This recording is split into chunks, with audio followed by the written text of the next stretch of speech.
Perspectiva Siglo XXI presenta Profecías para hoy.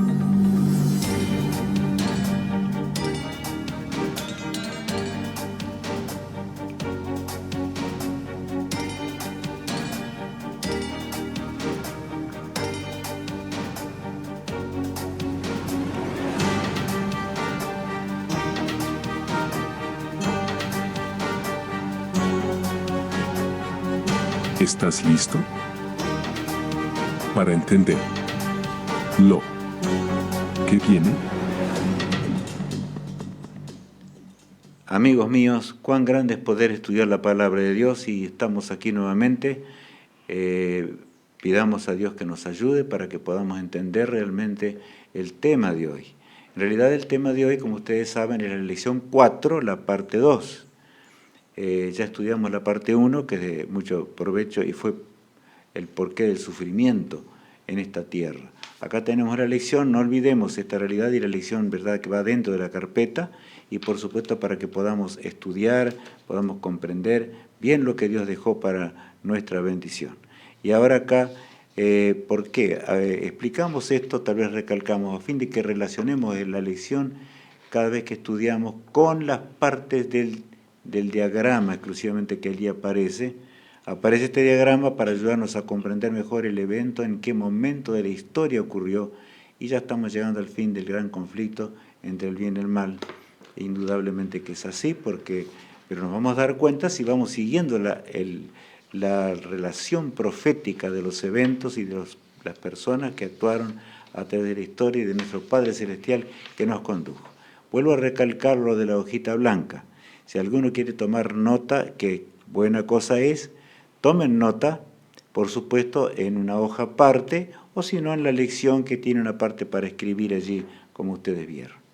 Amigos míos, cuán grande es poder entender el lenguaje del cielo. ¿Por qué sufrimos hoy?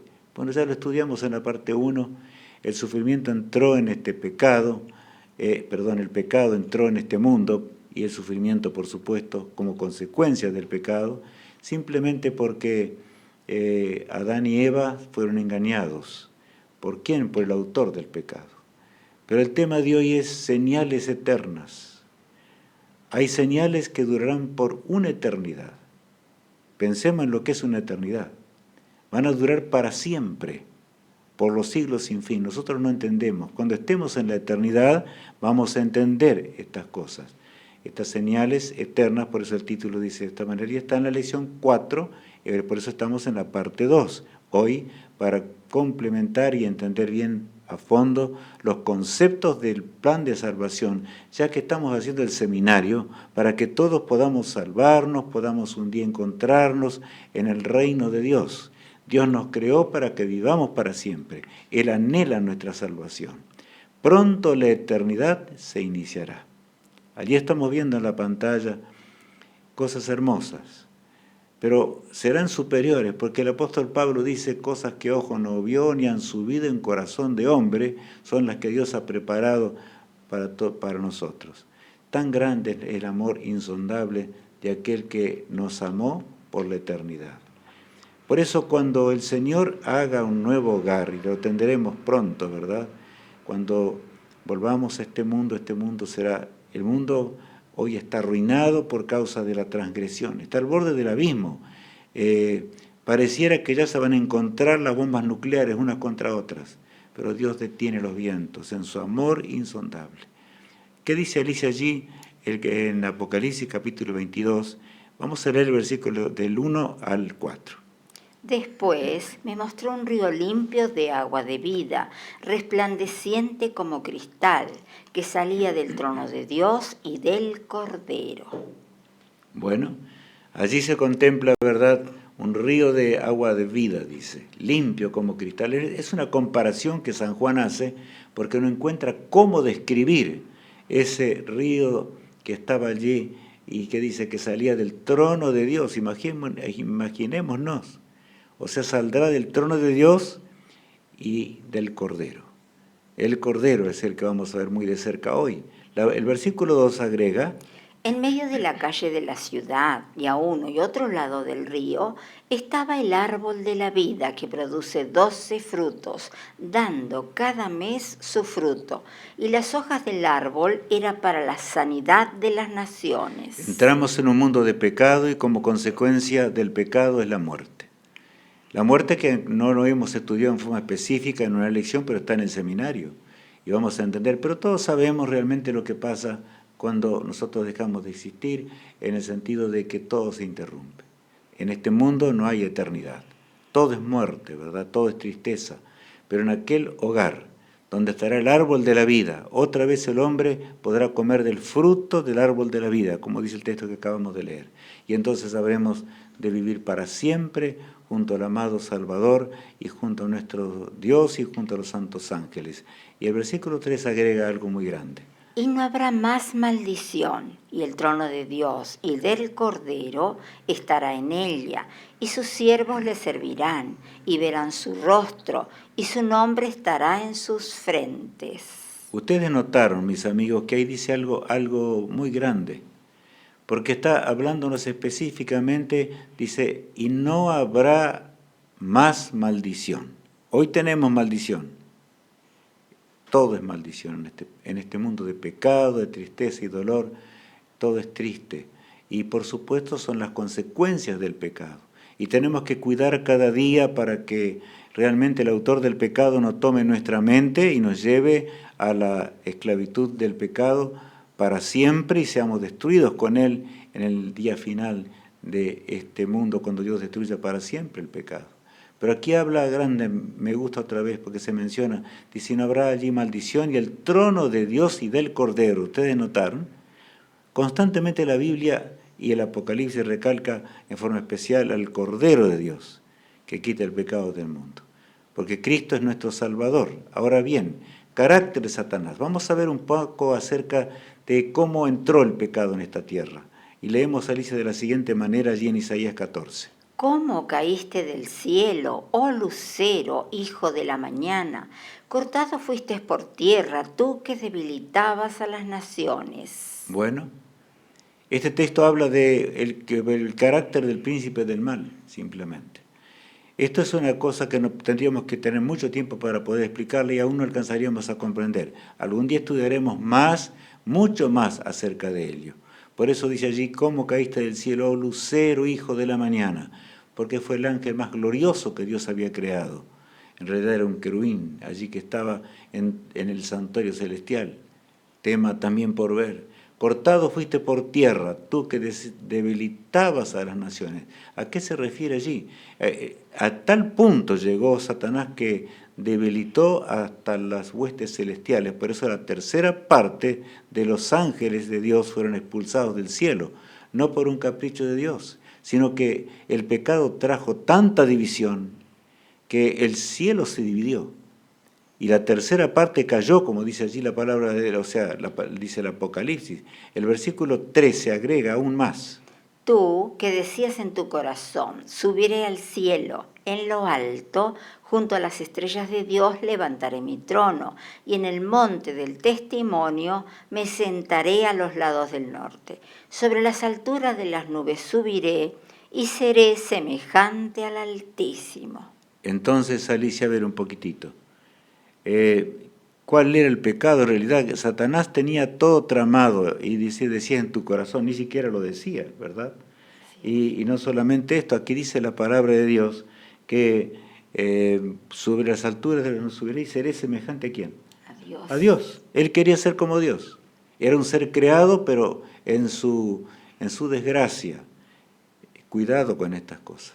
Nosotros no tenemos nunca que entrar en la desgracia del pecado. En su desgracia entró en él un carácter malvado de querer ser igual a Dios. No podía jamás. Dios es eterno, es desde la eternidad y hasta la eternidad, como lo dice el diagrama que nosotros tenemos, ¿verdad? La línea de tiempo que está en nuestras guías de estudio, de manera que es claro, pero así surgió el pecado. Satanás quería ser honrado como Dios, quería ser Dios, se enemistó con Dios. No fue un instante, fue un proceso largo el del pecado, por supuesto, hasta que por fin Dios tuvo que expulsarlo de los cielos.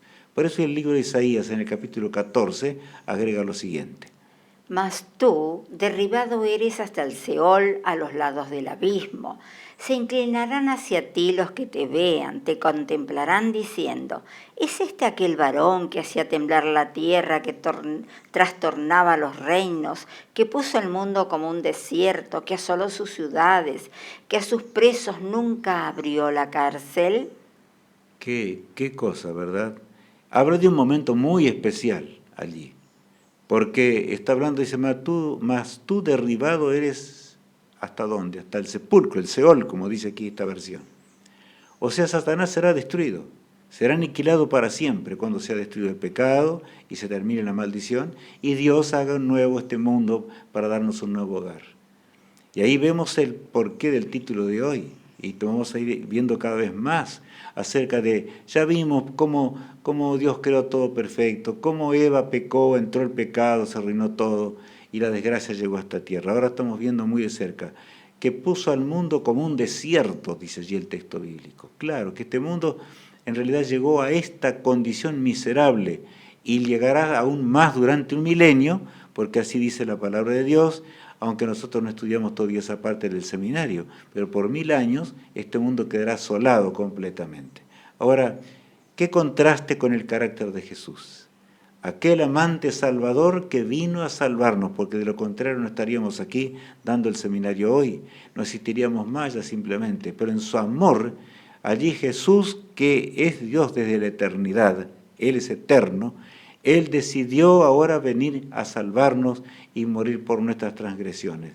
Leemos en Hebreos capítulo 5, versos 8 y 9, un texto un poco difícil de comprender hacia simple vista, y dice: Y aunque era hijo, por lo que padeció, aprendió la obediencia, y habiendo sido perfeccionado, vino a ser autor de eterna salvación para todos los que le obedecen. O sea, tiene allí un contenido muy grande. En primer lugar, el texto número 9 dice que el plan de salvación es para los que obedecen al Señor. Claro, Adán y Eva desobedecieron. Entendemos que la obediencia a Dios es el plan de salvación. Pero el versículo 8 es impresionante, porque dice, y aunque era hijo, por lo que padeció aprendió la obediencia. O sea, tenía Cristo lo que... No, es que la divinidad nunca había participado, no había participado de lo que es realmente la desgracia del pecado. Y saben, toda la divinidad, me gusta recalcar esto, toda la divinidad experimentó la desgracia del pecado por amor a nosotros. Cristo murió por nosotros, Él fue el que murió, y Él se ofreció a sí mismo para morir por nuestras transgresiones. Pero en realidad el Padre sufrió en forma agónica en torno a la cruz del Calvario, el Espíritu de Dios estaba allí también. Cuán grande es nuestro Dios, cuánto nos ama, ¿verdad? El carácter de Cristo. Por eso el apóstol Pablo escribe así en Filipenses a nuestros hermanos que vivían en aquel entonces allí en Filipos, ¿verdad? Y dice lo siguiente: Haya pues en vosotros este sentir que hubo también en Cristo Jesús, el cual, siendo en forma de Dios, no estimó el ser igual a Dios como cosa a que aferrarse. Bueno, aquí está hablándonos en forma muy categórica. Dice, haya pues en vosotros el sentir que hubo en Cristo Jesús. O sea, nuestro carácter tiene que volver a ser como fue en el principio. Ahora, ¿cómo? Solamente por el poder de Dios. En este mundo vamos a caer y levantarnos 10.000 veces, porque es así, pero vamos ascendiendo hacia el carácter de Jesús. Y cuando el Señor nos haga de nuevo en la resurrección, he aquí que todas las cosas serán hechas nuevas y Él nos dará células inmortales. Nunca más habrá pecado para nosotros en aquel bello hogar. El versículo 7 agrega: sino que se despojó a sí mismo, tomando forma de siervo, hecho semejante a los hombres, y estando en la condición de hombre, se humilló a sí mismo haciéndose obediente hasta la muerte y muerte de cruz. Este versículo 7 es grandioso, sino que se despojó a sí mismo, o sea, Cristo se despoja de esa gloria eterna para venir a este mundo y nacer, como sabemos, ya que nació en el pesebre de Belén. Y agrega más aún, no solamente que nació, vivió como un hombre y se hizo hombre por la eternidad, aunque Él es eterno y será eterno. Vamos a ver en el contenido de este mismo tema. Pero Él será el ser de la divinidad más cercano a nosotros, porque en realidad se lo llama en la Biblia el segundo Adán. Jesús nos verá con alegría en el día cuando habremos de participar del glorioso hogar, pero pensemos ahora en lo que significó el amor de Dios. Tanto Él se despojó de todo, toda la divinidad se despoja de todo, para que tú y yo podamos heredar la vida eterna y podamos estar con Él para siempre. El trono de Dios, ¿algún pintor pintó esto? Por supuesto que no sabemos cómo es de ninguna manera, pero usando algunas figuras del Apocalipsis trató de imaginar lo que es el trono de Dios y puso de esta forma. Allí tenemos, ¿verdad?, algunos textos que leer. Y dice así Apocalipsis 4. Y el aspecto del que estaba sentado era semejante a piedra de jaspe y de cornalina, y había alrededor del trono un arco iris, semejante en aspecto a la esmeralda. Ustedes notaron que Juan, el escritor del Apocalipsis, él dice semejante a esto, semejante al cristal, semejante allí, semejante en aspecto a la esmeralda. O sea, para que el lenguaje humano no puede describir lo que es el trono de Dios, ni lo que son las cosas eternas y celestiales. Algún día podremos entender más. Pero él trata de esforzarse y, inspirado por Dios, de explicarnos a nuestro lenguaje. El versículo 4 agrega: Y alrededor del trono había 24 tronos, y vi sentados en los tronos a 24 ancianos, vestidos de ropas blancas, con coronas de oro en sus cabezas. Es notable que aparece que alrededor del trono, dice, había 24 ancianos. Aparecen los santos ángeles de Dios, los querubines, los serafines, etc. La gloria del Eterno. Pero había 24 ancianos, que indudablemente representa allí a los representantes de otros mundos, porque Dios no creó solamente este mundo. El Señor creó muchos mundos habitados y creados por seres que algún día conoceremos más de cerca, algunos parecidos a nosotros, otros son diferentes. Claro, es un Dios de amor. El universo fue creado por Jesús mismo, el que vino a morir por nosotros en la cruz del Calvario. Pero notemos que en Apocalipsis 4 no aparece allí Jesús. Aparece el Padre, aparecen el trono, los ancianos, de manera que vamos a ir siguiendo. Un elemento nuevo, así dice Alicia, como dice allí. Sí, un elemento nuevo aparece en el trono de Dios. ¿Por qué un elemento nuevo aparece en el trono de Dios? Bueno, es así, por causa del plan de salvación. Vamos a leer el versículo, ahora el capítulo 5, describe a ese ser nuevo que aparece. Y va a haber el versículo 6 que dice, Apocalipsis 5. Y miré y vi que en medio del trono y de los 4 seres vivientes y en medio de los ancianos estaba en pie un cordero como inmolado, que tenía 7 cuernos y 7 ojos, los cuales son los 7 espíritus de Dios enviados por toda la tierra. En realidad este texto requiere mucha explicación, pero vamos a solamente ver allí. Aparece el cordero de Dios. ¿Por qué el cordero? Porque desde los portales del Edén, Dios le prometió a Adán y Eva que Él vendría a morir por ellos. Manso como un cordero. Él moriría, gustaría la muerte eterna para ser nuestro Salvador. Tomaría de nuevo la naturaleza divina y sería el eterno, porque es el eterno, y se lo describe allí, ¿verdad?, en una forma muy especial. Y Dios dirige a su pueblo en esta tierra, dirige a la humanidad para que sean salvos, todos los que van a ser salvos. Por eso dice que allí aparecen esos 7 ojos que son enviados y símbolo del Espíritu de Dios enviado a la tierra. El versículo 7 agrega: Y vino, y tomó el libro de la mano derecha del que estaba sentado en el trono. Y cuando hubo tomado el libro, los 4 seres vivientes y los 24 ancianos se postraron delante del Cordero. Estamos viendo allí una figura muy grande. Cuando Cristo ahora, después de la muerte y de vencer en la tumba, por nosotros ahora aparece en los cielos. Él es el que había de conducir a la raza humana. Y la había de conducirnos porque Él nos comprendió, nos entendió plenamente. Por eso está hablando allí en forma profética, inclusive este pasaje. Él abre allí el rollo de lo que significan los... Es impresionante. Esta es la profecía que en realidad habría de abrirse para que fuese entendida y comprendida en forma clara. Cuando hubo tomado el libro, los 4 seres vivientes y los 4 ancianos, ¿qué hicieron? Se postraron, cayeron delante de ese cordero inmolado. Solamente Él podía hacer eso, solamente Él lo pudo hacer, lo ganó por nosotros en la cruz del Calvario. Ahora, ¿solo quiénes podrán ver el trono de Dios? Una tremenda pregunta, porque hoy nos preguntamos, yo quiero ver el trono de Dios, pero ¿qué dice Dios acerca de aquellos que vean su trono? ¿Qué características tenemos que ver para ver ese trono? Allí en el Salmo 24 nos habla algo acerca de ello. De Jehová es la tierra y su plenitud, el mundo y los que en él habitan, porque él la fundó sobre los mares y la firmó sobre los ríos. Bueno, y hablo aquí de este ángulo, simplemente dice, de Jehová es la tierra y su plenitud, del mundo y los que en él habitan. ¿Por qué porque es el dueño? Porque él la fundó sobre los mares y la firmó sobre los ríos. Dios creó todo de esta manera, lo hizo así, y lo hizo para bendición del hombre, para que seamos siempre fieles y andemos en sus caminos. Ahora el versículo 3 agrega lo siguiente. ¿Quién subirá al monte de Jehová y quién estará en su lugar santo? ¿Notaron? Ahora yo aquí les hablo un poco más de cerca allí. ¿Quién subirá al monte de Dios? La pregunta. El autor de todo, aquel que dijo y fue hecho, mandó y existió. Tan grande es nuestro Dios, tan grande es Cristo, nuestro amado Salvador.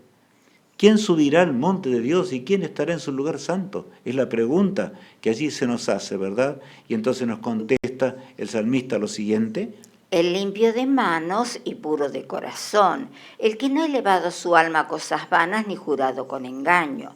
Él recibirá bendición de Jehová y justicia del Dios de salvación. Notemos que dice limpio de manos y puro de corazón. Aquí no se trata de ganar una discusión. Días pasados con alguno allí que no tiene nada que ver con el Espíritu de Dios, allí hubo discusión. Qué triste es esto. El limpio de manos y puro de corazón. Cristo vino para limpiarnos. No importa lo que sea, nuestro corazón tiene que estar limpio, si no jamás llegaremos a la eternidad. El que no ha elevado su alma a cosas vanas, ni jurado con engaño, él recibirá bendición de Jehová y justicia del Dios de salvación. De manera que es una promesa que nosotros podremos heredar la vida eterna si somos o llegamos a tener esa santidad. El versículo 6 agrega más. Tal es la generación de los que le buscan, de los que buscan tu rostro, oh Dios de Jacob. Y el buscar el rostro de Cristo, ¿dónde lo vamos a encontrar? En la cruz. Cristo murió por nosotros en la cruz del Calvario. En ese Cristo muriendo en la cruz, encontró el hombre la salvación, el ladrón en la cruz, en el último momento de su vida. Pero el Señor hoy nos invita a ir cerca de Él, a tomar posesión de ese don tan enorme que Dios nos entregó para que nosotros podamos heredar la vida eterna y ser salvos. Y ahora pareciera que el Salmo cambia repentinamente, porque Cristo venció la tumba, resucitó, y ahora dice así el salmista. Alzad, puerta, vuestras cabezas, y alzaos vosotras, puertas eternas, y entrará el Rey de Gloria. ¿Quién es este Rey de Gloria? Jehová el fuerte y valiente, Jehová el poderoso en batalla. Allí enumera algunas cosas, el versículo 7 es muy importante, y allí dice, alzado puertas vuestras cabezas. Saben que después de que Cristo ascendió, mejor dicho, después que murió, estuvo con sus discípulos, y les dio muchas indicaciones acerca de cómo llevar el mensaje a este mundo y cómo ellos tendrían que enfrentar momentos dramáticos en la tierra. Pero bueno, ha sido de su mano poderosa, podían llegar un día a la eternidad. Por eso ahora Cristo luego se despide de ellos y asciende a los cielos. Y cuando asciende a los cielos, los ángeles guardianes, aún de alegría y de dicha, el Cristo triunfante, exclaman, alzado puertas vuestras cabezas y alzado vosotras puertas eternas, y entrará el Rey de Gloria. Hay una pregunta, una antífona. ¿Quién es este Rey de Gloria? Jehová el fuerte y valiente, Jehová el poderoso, ¿en qué? En batalla. O sea, fuerte y valiente. Tenemos que ser nosotros valientes como es nuestro Dios. Tenemos para vencer el pecado, para vencer la desgracia de lo que significó la transgresión, ¿verdad? Por lo tanto, seamos valientes en Cristo Jesús. Él nos ama mucho y en Cristo podemos ser valientes y victoriosos, solamente con el poder de Él. Nunca el hombre por sí mismo se va a salvar. La salvación proviene de Dios exclusivamente. Y el versículo que sigue continúa hablando de esta antífona y dice ahora del momento cuando nosotros seamos alzados. O sea, se repite hasta... Hay una anticipación en la revelación de cómo nosotros vamos a entrar y los guardias celestiales seremos escoltados en la nube de ángeles que acompañará a Cristo y subiremos hacia los cielos. Y frente a las puertas eternas se pronunciará esta frase otra vez y se dirá: alzado puertas vuestras cabezas y alzaos vosotras puertas eternas, y entrará el Rey de Gloria. ¿Quién es este Rey de Gloria? Jehová de los ejércitos. Él es el Rey de la Gloria. Bueno, Cristo habrá triunfado y llevará el trofeo de su victoria. La humanidad salva los que se salvaron. Por supuesto que el hombre en su mayoría no quiere ser salvo. Desgraciadamente incomprensible para el universo entero. Observan cómo se desarrolla el pecado, la desgracia en este mundo y dicen, ¿cómo es posible? Es que hay un conflicto, hay una lucha entre Cristo y Satanás en esta tierra. Esto tiene que estar grabado en nuestra mente, en nuestro ser. Pero tenemos que llegar a ser poderosos en la batalla, gracias a aquel que luchó por nosotros y lucha por nosotros, y nosotros de veras nos entregamos en sus manos de amor. Por lo tanto, esta lección es maravillosa. Habla del sufrimiento, pero habla también de la victoria sobre el sufrimiento. Eso es lo grande, ¿verdad? Poder entender todo esto. La primera pregunta que harán los redimidos, o sea, me estoy diciendo mal, cuando veamos el trono de Dios, cuando estemos allí en compañía del Salvador, y yo voy a ponerme bien aquí, primera pregunta que habrán de realizarse o preguntarán en aquel día. Vamos a leer, Alicia, allí eso en Apocalipsis 7. Entonces uno de los ancianos habló diciéndome, estos que están vestidos de ropas blancas, ¿quiénes son y de dónde han venido? No es que no saben, sino que simplemente un anciano pregunta para exaltar a Jesús. Entonces uno de los ancianos habló diciéndome, estos que están vestidos de ropas blancas, ¿quiénes son y dónde han venido? Y entonces responde allí, ¿no es cierto?, lo siguiente. Yo le dije, Señor, tú lo sabes. Y él me dijo, estos son los que han salido de la gran tribulación y han lavado sus ropas y las han emblanquecido en la sangre del Cordero. Bueno, hoy lo tomamos en general a este texto, porque en realidad tiene un contenido enorme. Y San Juan exclama, Señor, tú lo sabes, yo no puedo entender. Y él me dijo, estos son los que han salido de la gran tribulación, o sea que hay una tribulación, el mundo sufrió pecado, sufrió persecución, terrible tribulación, ya sabemos esto, a través de 1260 años de terrible persecución, no es el tema de hoy, lo menciono solamente, pero fueron victoriosos gracias a la sangre de Cristo. Y este mundo se está acercando rápidamente a su fin, mi apreciado amigo. Y saben, llegaremos a la orilla, pero en una gran tribulación. Es así. No hay victoria sin pasar por la tribulación. Es una lucha entre el bien y el mal. Tenemos que entender esto. Habrá una segunda pregunta muy importante que se hará allí en los cielos. Y en el profeta Zacarías, allí en el capítulo 13, el versículo 6, describe esta pregunta de esta manera. Y le preguntarán, ¿qué heridas son estas en tus manos? Y él responderá, con ellas fui herido en casa de mis amigos. A mí me llama la atención este texto mucho, porque ustedes vieron el contenido y le preguntarán, ¿qué heridas son estas en tus manos? Las cruentas señales que Cristo llevará por la eternidad en los cielos. Por el hombre murió, por nosotros murió. Y él responderá, ¿qué dice el texto? Porque tuve que morir por mis enemigos. Judas lo entregó. No, amigos míos. Jesús va a contestar, por eso es maravilloso. Él responderá, con ella fui herido en casa de ¿quién? De mis amigos, dice allí. Amigos de Cristo por siempre, porque el pecado habrá pasado para siempre. Cuán glorioso es nuestro Padre Celestial. Y esta lámina es impresionante. ¿Qué dice allí el título, Alicia, si lo quieres leer? El asombroso pensamiento jamás olvidado en todo el universo. Saben, todo el universo se va a concentrar en un pensamiento, por toda la eternidad. Por supuesto que veremos las galaxias y los mundos creados por Dios, podremos conocer ese universo, pero habrá un tema central en toda la creación de Dios. ¿Cuál será ese tema central que va a dominar la mente humana? El tremendo precio pagado por nuestra redención. Los clavos terribles que atravesaron las palmas del amado Hijo de Dios, para que nosotros podamos heredar la vida eterna y ser salvos. ¿Saben? Y Cristo mismo lo dice de esta manera: nadie podía quitar la vida de Jesús. Él era eterno. De manera que y eso fue la terrible tentación, Satanás lo torturaba y le decía: si tú te entregas por el hombre, jamás vas a ser uno con el Padre, nunca más.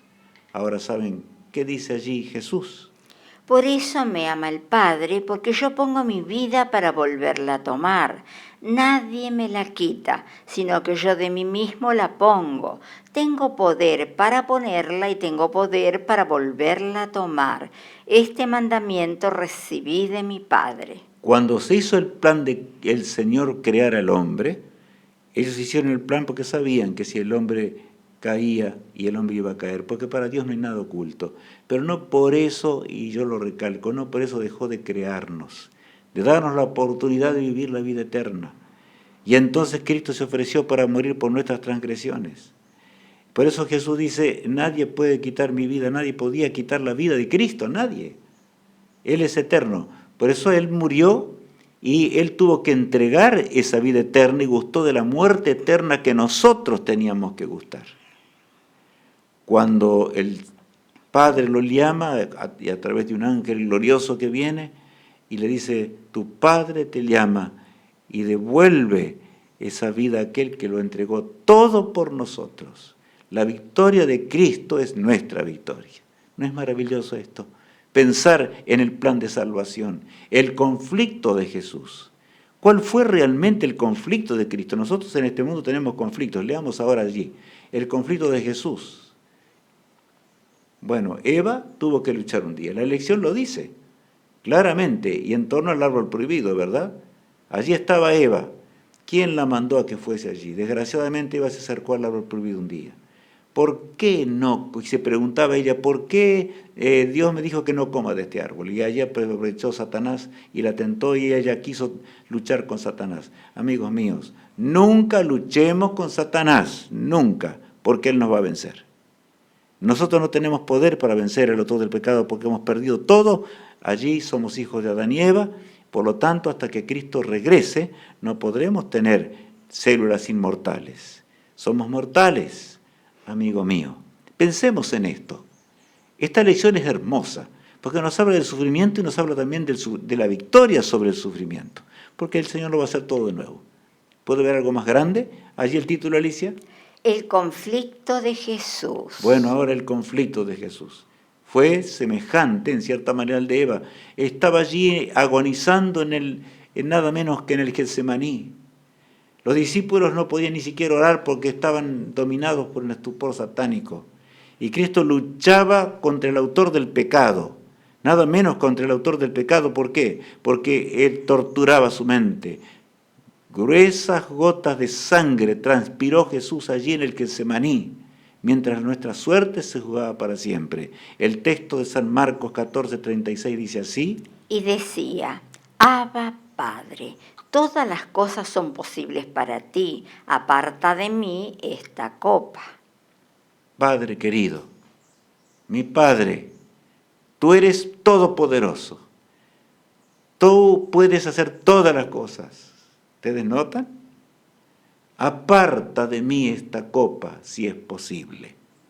Y si allí hubiese terminado Cristo de hablar, nosotros, por supuesto, no estaríamos salvos. Pero Jesús agrega algo más allí. ¿Qué agrega, Alicia?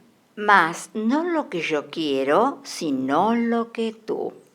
Más no lo que yo quiero. El plan de salvación consiste en esto, en entregarnos a Jesús como Él quiere, o sea, en obtener el carácter divino, vencer el carácter de Satanás, como mencionábamos al comienzo, por el poder infinito de Dios. Como Cristo se entregó a la muerte eterna, nosotros tenemos que entregarnos también a Jesús para vencer. Cristo no tuvo nunca una derrota, nunca. Él venció. Y por lo tanto, ahora vayamos en pos del Maestro que está intercediendo en los cielos por nosotros, para que pronto lleguemos a ese hogar y no perezcamos para siempre. Cuán grande y amante es nuestro Salvador, ¿verdad? La orden del Padre. Ahora Cristo estaba orando. Ahora vemos a Jesús en la cruz del Calvario. ¿Cuál es la orden del Padre? Él ya había decidido que haría la voluntad de Dios. Todos los acechos más terribles que veremos enseguidita se hicieron contra el amado Hijo de Dios. Entregado ahora a los hombres en forma satánica obraron. Pero la profecía ya lo decía, de Zacarías 13:7, dice así: Levántate, oh espada, contra el pastor y contra el hombre compañero mío, dice Jehová de los ejércitos. Hiere al pastor y serán dispersadas las ovejas. Él sabía, ¿verdad? Y eso lo vivió Jesús. Cuando él dice, levántate, la orden del Padre, levántate, oh espada, contra el pastor. Y me detengo. Jesús, el pastor. Contra el hombre, compañero, ¿qué? Compañero mío, dice Jehová. O sea, ese hombre compañero del Señor ya no era Adán, porque en realidad Adán había pecado. Pero Jesús, ese segundo Adán, nunca cometió pecado y estaba muriendo, iba a morir para siempre. El Padre dice, no hay otra solución, tú eres el Salvador del hombre. Toda la divinidad estaba allí, pero Cristo ahora gustaba de la muerte eterna y se entregaba para morir por nuestras transgresiones. Cuán tremendo, y las ovejas serían dispersas. Satanás torturaba su mente. ¿Dónde están los que te aman? ¿Dónde están realmente los discípulos tuyos? ¿Dónde se encuentra la multitud? Porque cada uno huía para un lado, otro para el otro lado. Cuando Él murió en la cruz del Calvario. Qué cosa más tremenda, ¿verdad? Los hombres lo injuriaron, hicieron cuanta cosa. No hace falta que yo ya mencione más acerca de ello. Su agonía. Cuando Cristo estaba agonizando en la cruz, allí la diapositiva dice, su agonía. Se acerca el soldado romano y le acerca, ¿qué? Le acerca una esponja embebida en vinagre, que era un estupefaciente, o sea, que calmaba el dolor, y Jesús rehúsa tomarla, porque podría perder el control o aminorar sus fuerzas en su mente para ser nuestro poderoso Salvador. Estaba bañado en sangre en ese día. Allí pendía del Gólgota cruel para ser nuestro poderoso Salvador. Jesús es llevado para ser juzgado. Y ahora volvemos un poquito atrás. Porque Él fue juzgado como el reo peor, criminal más grande de este mundo. Leamos. Entonces los soldados del gobernador llevaron a Jesús al pretorio y reunieron alrededor de él a toda la compañía, y desnudándole, le echaron encima un manto de escarlata y pusieron sobre su cabeza una corona tejida de espinas y una caña en su mano derecha. E hincando la rodilla delante de él, le escarnecían diciendo, «Salve, Rey de los judíos». Qué injuria, qué drama es este, amigos míos. ¿A qué punto llegó el hombre? ¿Ustedes se dan cuenta sin Dios a dónde podemos llegar? Ni nosotros nos damos cuenta a dónde podemos llegar. La mente humana, si se entrega en pos del autor del pecado, llega a cualquier situación. Se transforma en enemigo de Dios. Por eso los hombres ahí cometieron contra el Eterno, contra el Creador de la vida y de todo lo que existe. Me refiero al hombre, ¿verdad? Nos creó a su imagen. Ahora el universo observaba ese cuadro. Cuán lejos llega el hombre, el ser humano. Todo ser que peca, y comenzaba el universo a entender las consecuencias de la rebelión contra Dios. Las consecuencias del pecado, cuando veían el Cristo sufriente en la forma en que estamos viendo allí, el versículo 30 y 31 agregan. Y escupiéndole, tomaban la caña y le golpeaban en la cabeza. Después de haberle escarnecido, le quitaron el manto, le pusieron sus vestidos y le llevaron para crucificarle. De manera que antes de llevarlo a la cruz, que veíamos recién, ¿verdad? Antes de atravesar sus clavos en forma atroz y miserable, lo injuriaron de la forma en que ustedes ven, o sea, lo que estamos viendo. Hicieron lo más que podían hacer para que él sufriera. La corona, esa corona que Cristo tendrá por la eternidad, no será una corona de espinas, sino una corona eterna, la corona más enorme que alguna vez vamos a observar, y gloriosa, Eso es lo grande, porque Él es el Salvador del mundo. Ahora escupieron su rostro, hicieron cualquier maldición, pero eso no hizo tambalear al Hijo de Dios. Por eso el texto que leíamos hoy dice, para los valientes es el reino, Jehová el valiente. Para los valientes es el reino de los cielos. Miren, se acercan en el seminario lecciones maravillosas que tienen que ver con ese valor que podemos tomar si somos y queremos ser salvos y que amamos a Jesús. Cristo cargó la ignominiosa cruz. Simón Cireneo, como estamos viendo allí, le ayudó a llevar la cruz, porque Cristo se desmayó, cayó, no podía llevar la cruz. Sus fuerzas ya no soportaban más. Él fue desfigurado más que cualquier criatura en este mundo. El autor del pecado lo odiaba y hacía cualquier cosa. Bañado en sangre llegó a la cruz para sufrir, aún mientras sus carnes se desgarraban en ese Gólgota miserable, ¿verdad?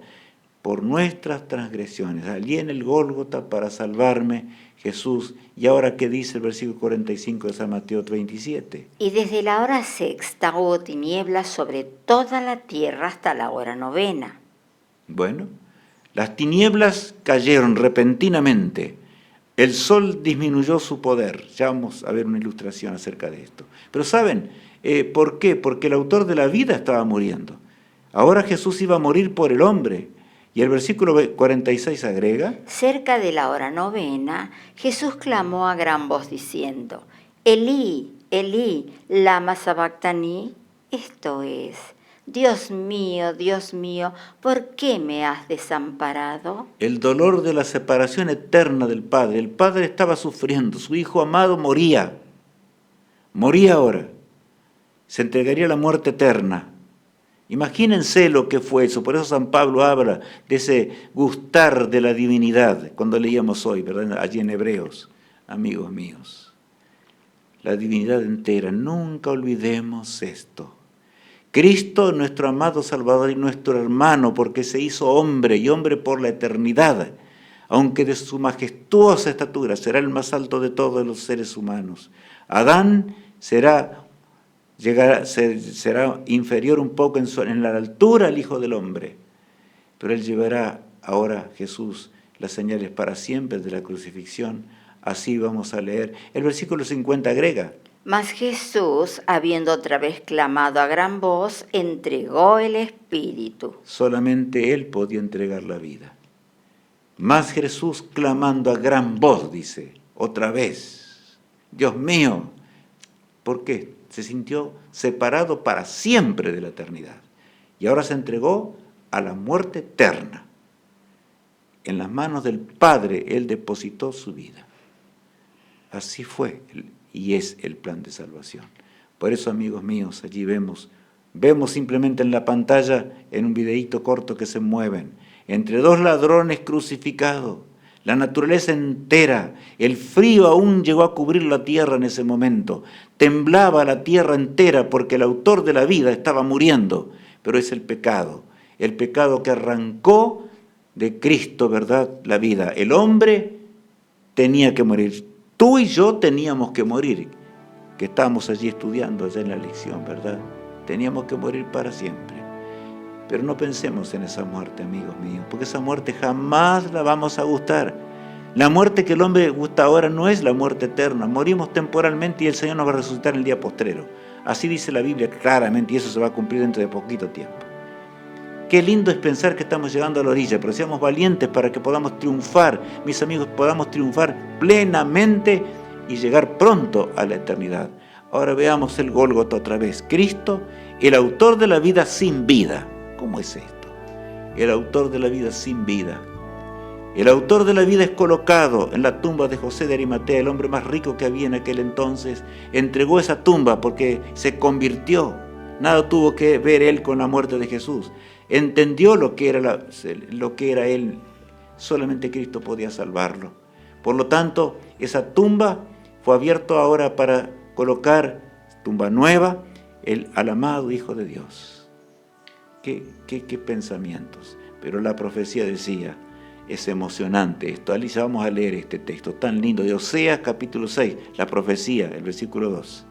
Nos dará vida después de 2 días. En el tercer día nos resucitará y viviremos delante de Él. O sea, está hablando de la vida eterna que Cristo habría de conquistar gracias a su muerte expiatoria en la cruz del Calvario.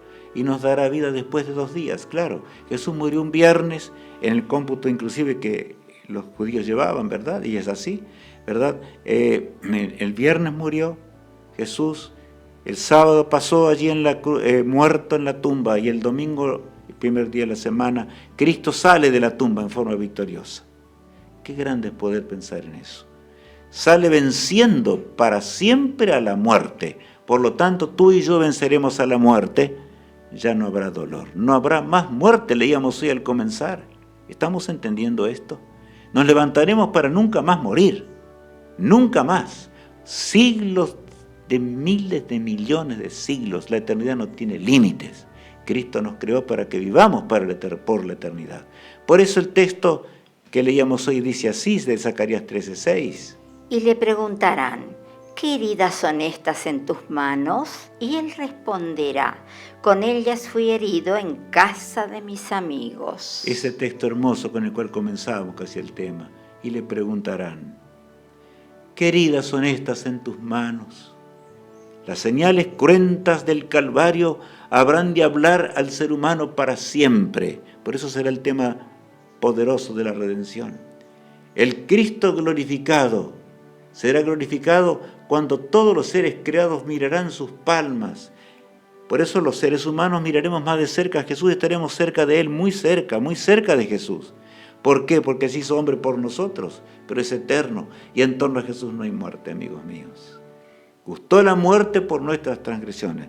Las señales de los clavos, el lanzazo romano en su costado, todo lo llevará. Las señales en su frente, aunque sea su rostro resplandeciente como el sol, se verán las señales de esa cruz que una vez fue colocada para que tú y yo podamos vivir para siempre por la eternidad. ¿Amamos a Cristo realmente? ¿Estamos entendiendo lo que es el plan de salvación? El cuarteto que cantará dentro de un instante nos hace pensar en eso. Escuchémoslo con atención, porque el Calvario y el acercarnos a la cruz es nuestra única esperanza y nuestra única salvación.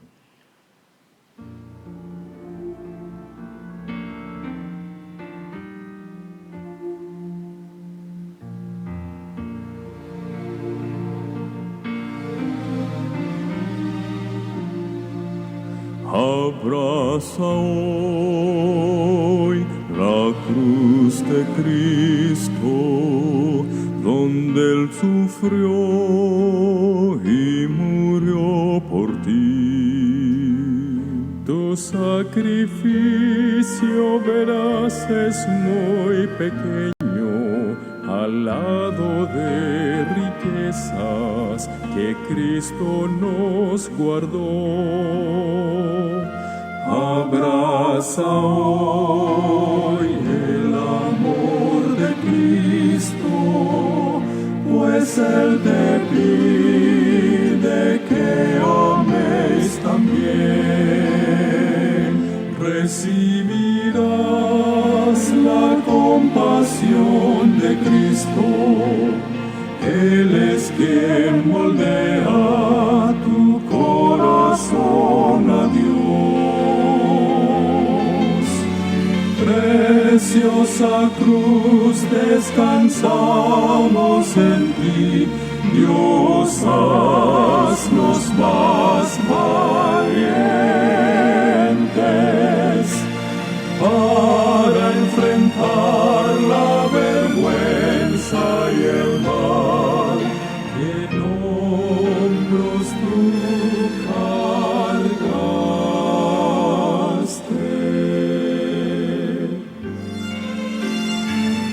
Abraza hoy la vida eterna que a través de Cristo obtendrás.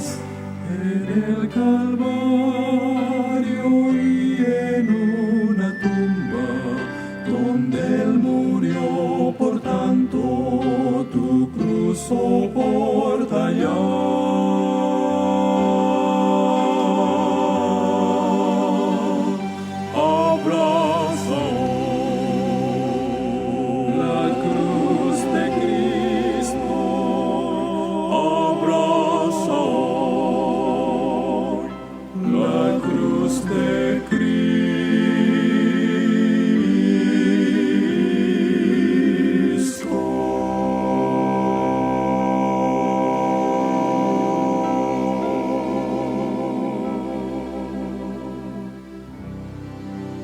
Abraza hoy la cruz de Cristo.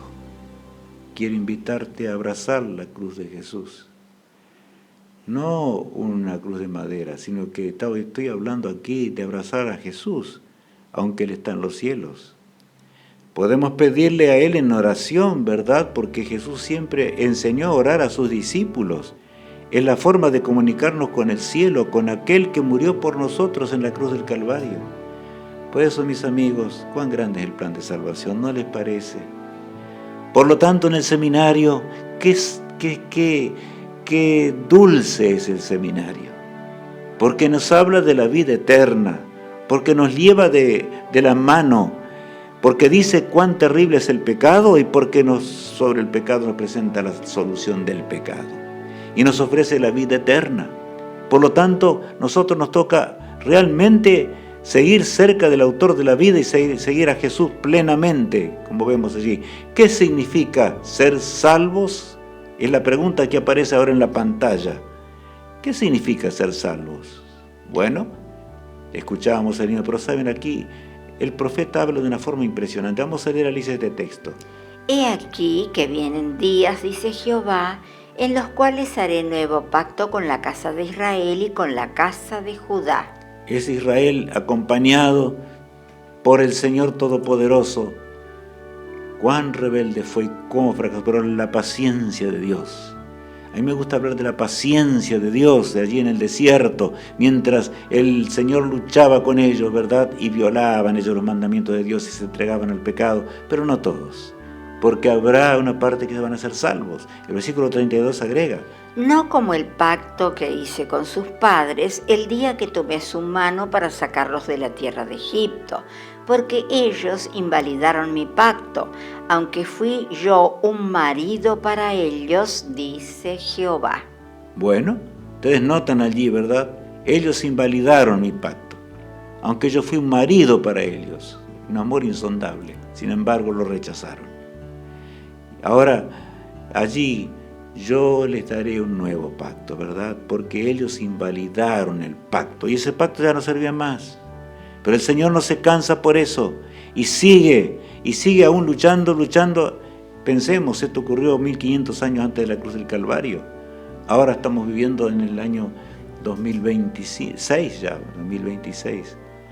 Aunque fui yo un marido para ellos, ¿qué es Cristo para ti? El versículo 33, Alicia, leemos. Pero este es el pacto que haré con la casa de Israel después de aquellos días, dice Jehová. Daré mi ley en su mente y la escribiré en su corazón. Y yo seré a ellos por Dios y ellos me serán por pueblo. Aquí está hablando de ese Israel espiritual del pueblo de Dios, cuando triunfemos para siempre. Ya no tendremos un corazón de piedra, ¿verdad?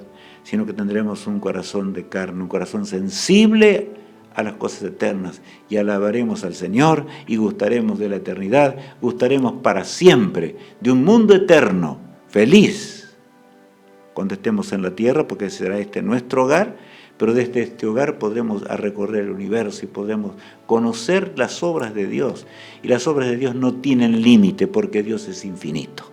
Por lo tanto, así que como eso es una eternidad, algunos no entienden esto y dicen, bueno, pero me voy a cansar de estar en el cielo. No, amigo mío, la mente finita nuestra piensa cualquier cosa. En aquel hogar no habrá límites para el hombre. Nuestra mente cada día comprenderá más y más y más que el carácter de nuestro amado Salvador, todo lo opuesto de lo que hizo Satanás. Él quería arrebatar las cosas de Dios, el poder de Dios, pero no quería, por supuesto, el carácter divino. Ese es el problema del pecado. Por lo tanto, venzamos hoy. Esta lección 4 termina así. Venzamos el pecado definitivamente. Se encontraba María, como vemos allí, al pie de la cruz, cuando Cristo murió.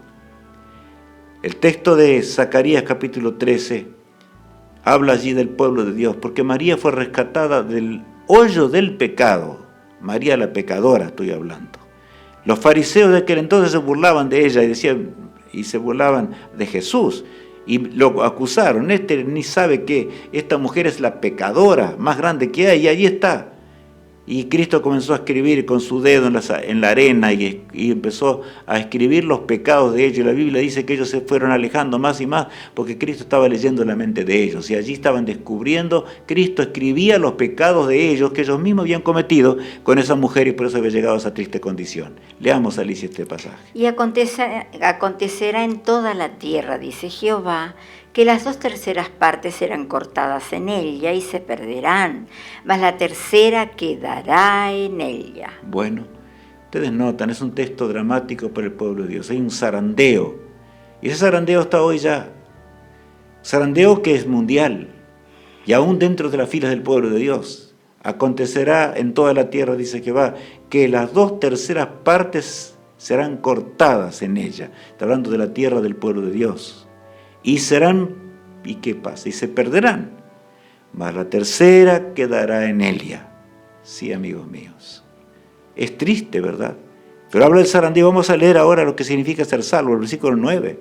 Y meteré en el fuego la tercera parte y los fundiré como se funde la plata y los probaré como se prueba el oro. Él invocará mi nombre y yo le oiré y diré, pueblo mío. Y él dirá, Jehová es mi Dios. Saben, yo quiero leer de nuevo este pasaje. Y dice así, y meteré en el fuego a la tercera parte y los fundiré como se funde al oro, a la plata. Y los probaré como se prueba el oro. Él invocará mi nombre y yo le oiré. Y diré, pueblo mío, y él dirá, Jehová es mi Dios. ¿Qué estamos experimentando nosotros en esta vida? ¿Estamos llegando a esa realidad? ¿Estamos comprendiendo realmente lo que esto significa? Todo lo de esta vida no tiene valor. Algunos creen que algunas cosas valen más y bueno, miren, podemos tener algunas cosas que nos hacen pasar el tiempo simplemente. Nos vamos de vacaciones, pasamos aquello, lo otro, pero llegó el momento cuando hay que amar a Dios más que sobre todas las cosas. O amamos al Señor, la salvación es todo o nada. Es volver como fuimos creados una vez. Y para volver a esa realidad tenemos que aceptar a Jesús profundamente en nuestra vida y entregar todo en las manos de Dios, todo lo que poseemos, todo lo que tenemos, todo, absolutamente todo. Porque ¿qué vale el oro? ¿Qué vale la plata? Por eso Dios dice así como yo pruebo, y ustedes saben que en el fuego es probada la plata, en el fuego es probada el oro. Así nosotros seremos probados. La salvación es más que todas esas cosas. Tenemos la mente de Jesús. Él nos invita hoy a tener su mente, a tener su carácter. ¿No es esto maravilloso? Cuán grande es Jesús, cuánto nos ama. Por eso el texto bíblico que todos conocemos dice, porque de tal manera amó Dios al mundo, que dio a su Hijo unigénito, para que todo aquel que en él cree no se pierda, mas tenga vida eterna. Y yo lo aclaro acá, porque dice para que todo aquel que en él cree. No es una creencia vulgar. Saben que yo encuentro grupos, y nosotros vemos aquí la cantidad de gente, y alabamos a Dios y oramos por la gente que está siguiendo el seminario y está viendo de diferentes partes, nos gozamos y nos alegramos en eso. Pero amigos míos, hay otros que no. Hay un grupo triste del cual yo ni siquiera puedo mandar el programa. ¿Por qué? ¿Para qué? Porque no les importa. Porque simplemente tienen cosas vulgares y se ríen detrás de las cosas vulgares, miserables. No entienden que lo mayor es la salvación. Hasta sacan el link del lugar. Están perdidos y creen que están salvados por tener una religión. La religión nos salva. No nos salva. Solo Cristo nos salva. Tú puedes guardar los mandamientos, creer que estás guardando los mandamientos, los 10 mandamientos de Dios y estás perdido. Pero eso, mi apreciado amigo, con lágrimas en los ojos te digo hoy, es hora de aceptar a Cristo. Es hora de entregarnos en sus manos para siempre. Él es nuestro Salvador. Entendemos el hogar y ahora miremos al hogar. Entendemos lo que será estar con los ángeles. Entendemos lo que será vivir con Jesús para siempre. Entendemos lo que será aquel bello hogar, esa patria nueva. Y sabes, amigo mío, pronto llega ese hogar y esa patria. Hoy vamos a terminar el programa diferente. Si ustedes quieren, también inclinen el rostro y vamos a orar a Jesús. Y decirle a nuestro poderoso Redentor que está en los cielos, a punto ya de dejar la intercesión: Señor, ayúdanos a llegar a ese hogar. Padre amado, gracias por tantas bendiciones. Gracias por el seminario. Gracias como va marchando este seminario. Señor, conviértenos. Si en alguna cosa hemos hecho mal, perdónanos. Y ayúdanos, Señor, a entregarnos a ti en forma total, plena, porque si no nos vamos a perder para siempre. Señor, ayúdanos a gustar de esto, de compartir los links, gustar de hablar acerca de la salvación, gozarnos en ella y no tal vez borrar el link del lugar donde está. En nuestra desgracia de pecado, Señor, ayúdanos a ser fieles. Bendice a mis caros amigos. Te lo suplico en el nombre de Jesús. Amén. Dios te bendiga y te guarde, en mi sincera oración.